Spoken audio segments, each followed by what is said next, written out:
All opinions and comments expressed by the hosts and guests of this podcast are solely those of the individual speakers and do not represent the views or positions of any theater or theatrical organization with which they may be affiliated.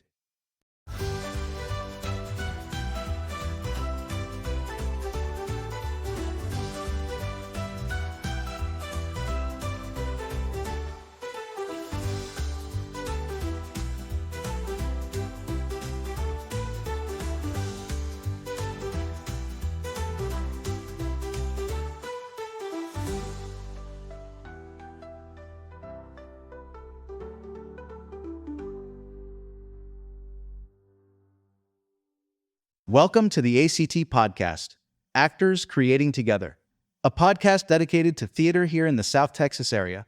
And now, here are your hosts, Jessica, Cameron, and Mario. Hi, I am Mario Aguilar. I'm here with my co-host, Jessica Chang.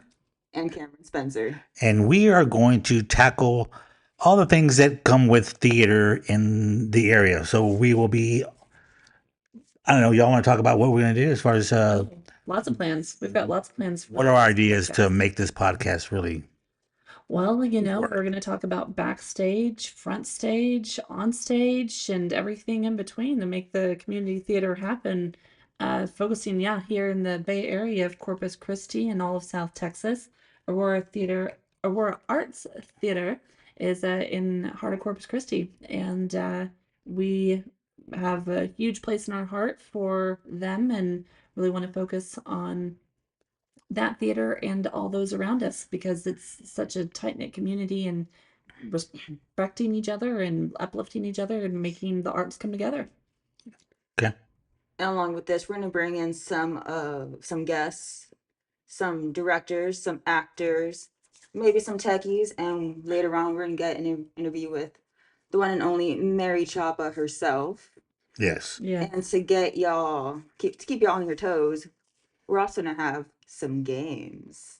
Ooh, Trivia. I like So we'll throw out a trivia question. And if you guys have any ideas, please, by all means, throw them. You can send to us. We'll have an email attached to this, and we haven't figured that out just yet. But not just yet. But it'll be tagged along when we post this. You'll have You'll have an email in existence. Exactly.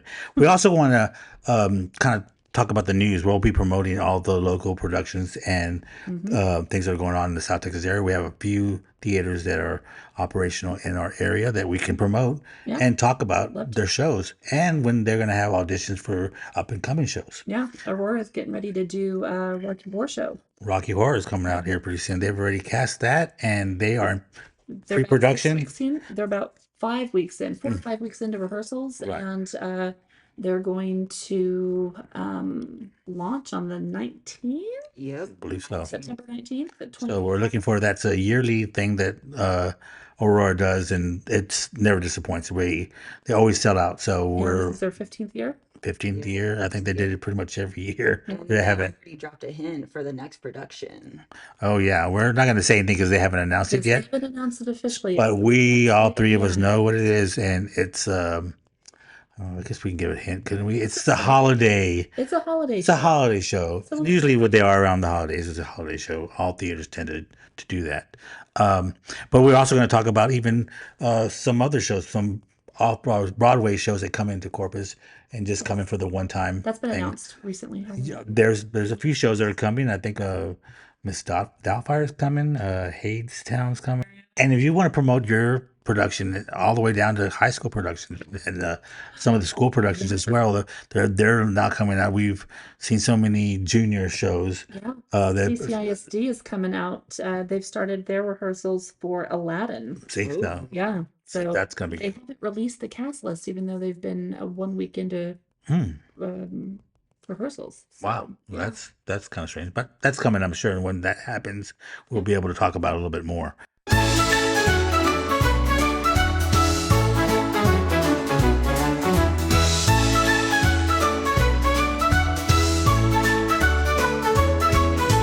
Just introducing ourselves to everybody. We don't want to, first off, don't claim that we're the end all, know it all about what theater is, because we do not. I'll be the first one to say I am not.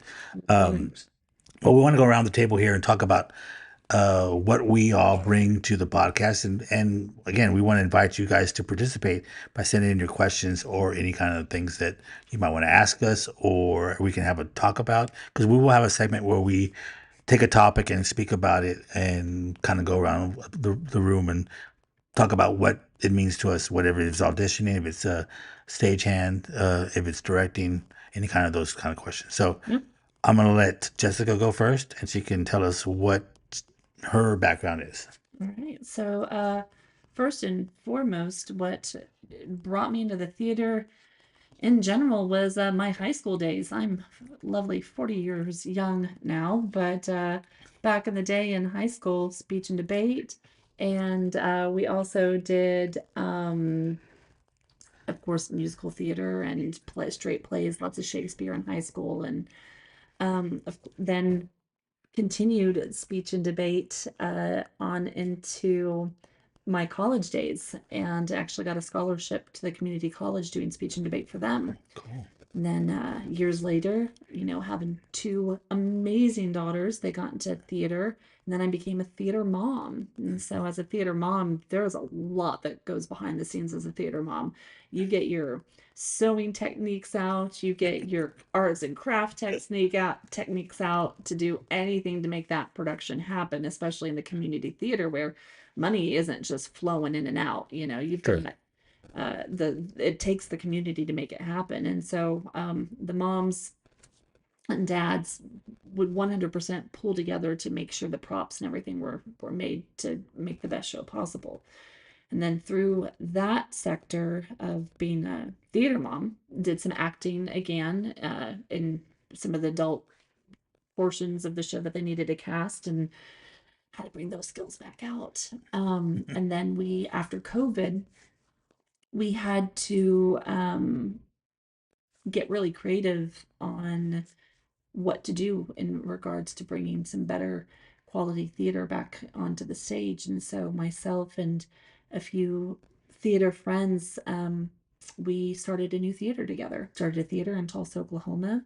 Awesome. And so I was not secretary, I was treasurer, co-founder, and we put on some amazing productions. I directed, produced all the things that come along with it. And then as theater mom, also did stage manager, um, prop master, all the above. And so huge array of experience behind the scenes. So It's awesome. super excited about being here in Corpus, and just did my assistant director debut at Aurora here in Corpus Christi, my debut for Corpus anyway, with the show Shakespeare in Hollywood, with Ernie as the director, and it's been a blast, absolute blast. Okay, Cameron, tell us a little bit about yourself. So I've started acting officially in middle school, Mhm. and I did 6 shows altogether till now. I not only acted on stage, but I've also done tech. I ran lights, I ran sound. I helped set up props. I also did some costuming back in Del Mar. I helped sew, I helped take things apart, which was very fun. I say Sounded that a little sarcastically. sarcastically, yeah. Rewarding because you get to learn a lot. But people who have to teach you how everything works, but also from your fellow actors who also sometimes work behind the scenes. Right. And not only working behind the scenes rewarding, but also working on stage, because your fellow actors not only become like friends, they become like a part of your family, Sure. because every actor is either new or they have their own experience to bring to the table. Sure. And a lot of us come from different backgrounds, Mhm. and those backgrounds don't make us different from each other, because we're all there to act, we're all there to have fun, we're all there to make people laugh, cry, feel different emotions, just to have a good time. Acting wise, what have you done? So in middle school, I did Monster Soup. My theater teacher was very generous in adding extra characters, so I played a background zombie. Very fun. Nice. Nice. High school, I did Mary Gerard. Very fun. One more, I did Airness. I played the announcer slash spread exec slash hooded figure. And that show is very fun to do because there's just a bunch of people playing air guitar, being silly and being just having a good time. Nice. And then I did Rumors. I played Officer Pudney. And what was funny is that character doesn't has 2 lines, but yet I had a lot of people come up to me and tell me you're my favorite. Nice. And even my director came up and told me you were my favorite out of everybody because it was all attitude, all facial expressions, all movements, and it was just so much fun for that character. Fun. That's awesome. I also remember seeing you do some improv. Nathan Ray Clark, he was very patient with all of us because a lot of us had no idea what we were doing. We did a lot of improv games. We even did an improv show. Did Christmas Story. I played adult ensemble, which includes an elf, a cowboy, and I also got to dance during Major Award, which is very fun. And my last show I did was West Side Story, where I played Snowboy. And I had a running joke with a lot of the cast backstage where Snowboy was boy. Hence snow. Yeah, hence snow. Yeah. Yeah. It's a whole different kind of West Side Story. Oh, yeah, definitely. Definitely. But it was a lot of fun. And I'm actually very honored to have been in that show because it was the last show the late Peter Lopez had directed. Oh. So I am very grateful to have been able to be in the last show he directed. Yes, it was. Mm. That was a good show. Mhm. I'm sure he'll come up many, many times in the podcast. He was, from what I understand, a really loved figure here. I met him once before his passing. I went to the auditions for Nonsense. Okay. I didn't audition. I don't do musicals. That's a whole nother story. But I did get to meet Peter during the auditions for Nonsense and get to know the cast and seems to be he was a man of a heart of gold. Oh yes, oh yes. He was very patient. What about you, Mario? Okay, so I started doing theater in junior high, middle school. So for most people now, but back when I was in school, it was junior high. Um, I had a teacher, and his name was, I think he's still alive. If I'm not mistaken. His name was Ronald Remuth, and it got me to act improv, and we used to do old Carol Burnett scripts, those kind of things, and so we would act the old shows and stuff. So that was really fun. Yeah, I do film here, so I started off doing some of the contest stuff. They have a CC 7 day where they try to make a film in 7 days, and so I started doing those about 2 or 3 of those shorts, and then I got asked by a director locally to be in a feature film that he had, horror film, and basically I got that more because I was okay with putting contacts in my eyes for long periods of time and prosthetics on my face for long periods of time. So I was fine. That's basically how I got that role. But doing that, I got other things here locally. There were some other projects that were here around the coastal bend, and then I said, well, I've done acting on film. I wanted to go back to stage. This is where I started, and there was one year. It was what 3 or 4 years ago. I tried out for Rocky Horror, and I didn't get it. But the process was a challenge, and so I thought, because you had to learn to dance, you had to learn a song, and then you had to do the acting. So it's kind of it's a long process. Y'all done it. So Musicals in its own is a workout. yes, it's a whole 3 hour process to audition, and so it's like I can't dance worth a lick, and I can't sing pretty well either. So I was hoping, depending on the acting part, and so I didn't get the part that first year, but I was encouraged by the director at the time to keep trying. And the following year, I tried again, and I got the part of Dr. Scott Peter that we just talked about. He was the director, and he took a chance on me, and it pushed me a lot to get me to come out a little bit and sing and be loud enough to be able to sing for an audience. That was something that I've never done before. And so I've done other shows. I did West Side Story. I did with Cameron. We did that together. I played Doc in that one, and that was fun. And so recently, I was on the other side of it, stage managing. So this year, I did stage managed Hedwig, An Angry Inch, and the show you're speaking about, Shakespeare in Hollywood. Thank you so much for that. That was a challenge, and I wanted to do that because I'm getting to the point now that this coming year, I'm hoping that if Mary sees that I can do it, I would like to direct, and I know you guys will be helping me out. I'm sure. I'll have you guys. I got dibs on stage manager. Got it. Go for it. Yeah, you can have it. I'm asking for stage manager. I don't do that anymore. And I'm retired from stage managing because of this show, but it was rewarding in the sense that I know that if we weren't there doing it, it would not have worked out as well. And the actors in this production were so great. A lot of people on stage at one time, and it was a great show. So I'm so happy, and so it taught me to appreciate all the aspects of theater. About it's not just being on stage and memorizing lines; it's the music, it's the behind the scenes, it's the directing. And so this hopefully all these things that I've learned I can take into directing something next year. So that's my plan. I still want to act. I'm still want to do that as well. I'm doing a film right now uh, that we're almost finished with, and it's another horror film, but that'll come out next year hopefully. But That's so exciting for you. It was exciting to be a part of. yes, Cameron as well as part of it. Nice. I'm jealous. So we'll get you something. We'll do something for you. We'll make you up something. You could be a demon. I don't know. I do it. I do it. Let's do it. That'd be fun. Okay, I'll see, and I hope the director's listening to this now that he'll take you up on it. But anyway, so that's my thing. I like I said, it's something that I really love to do. I movies and theater, they're two different kind of things, and so theater's in the moment, and movies you can cut 3 or 4. You can edit things out and make your stuff look good. Yeah, like this podcast will be edited a lot. Uh, Movies are that way. Theater, you're on there, and if you fail, you got to fix it, figure it out. And every show's different every night. Oh, Like yes. no show is the same. That's what I like Yeah. about this other thing. It's almost like watching a new show every night, even though you know what you're going to say, Yeah. that you know what's coming. I mean, perfect example is what we just did with Shakespeare in Hollywood. Yeah, we had a we lot had, of understudies that had to take place here and there.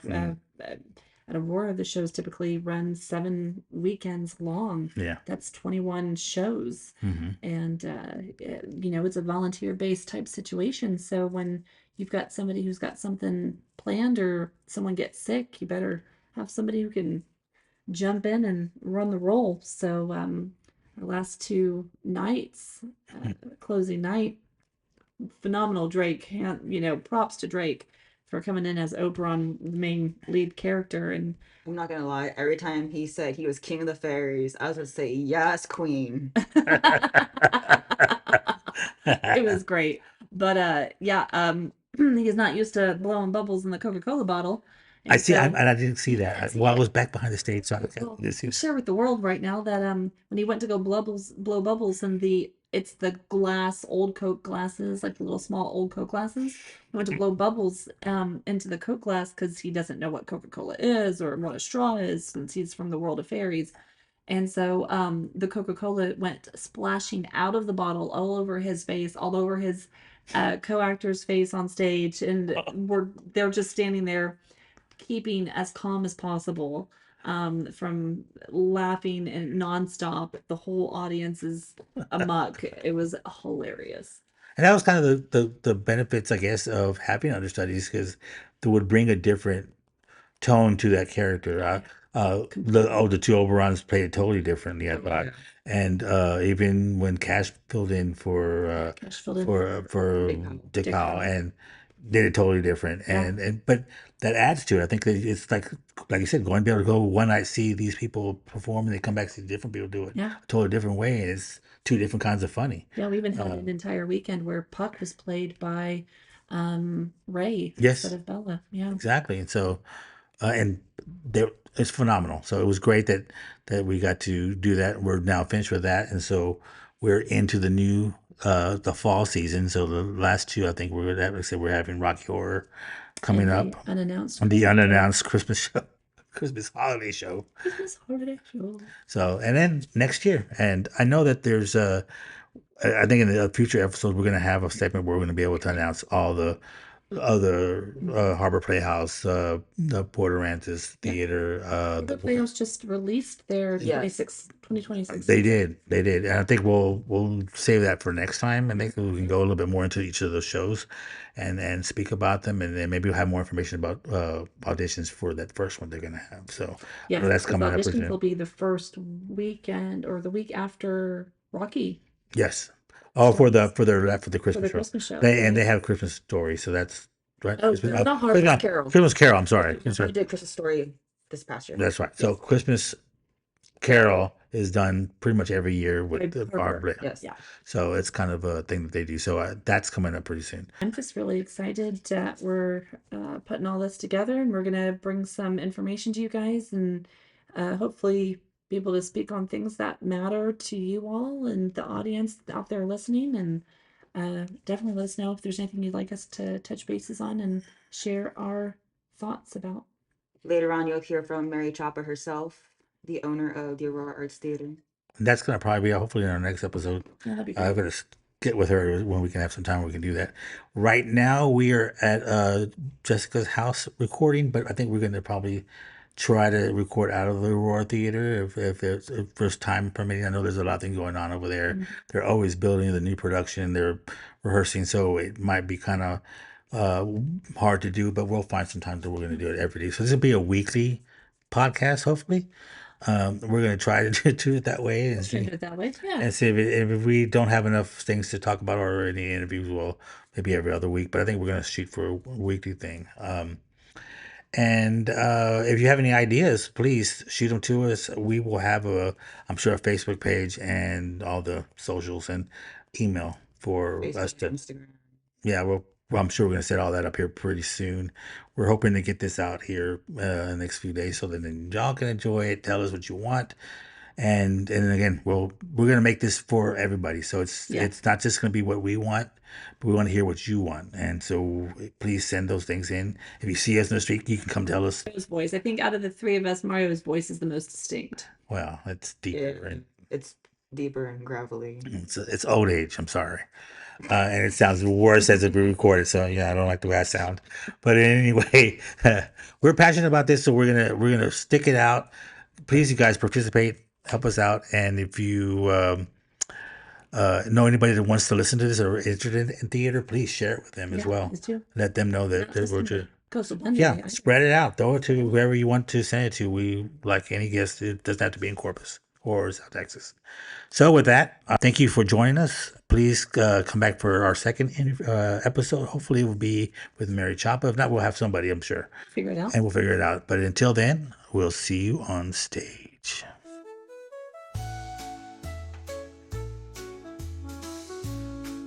All opinions and comments expressed by the hosts and guests of this podcast are solely those of the individual speakers and do not represent the views or positions of any theater or theatrical organization with which they may be affiliated.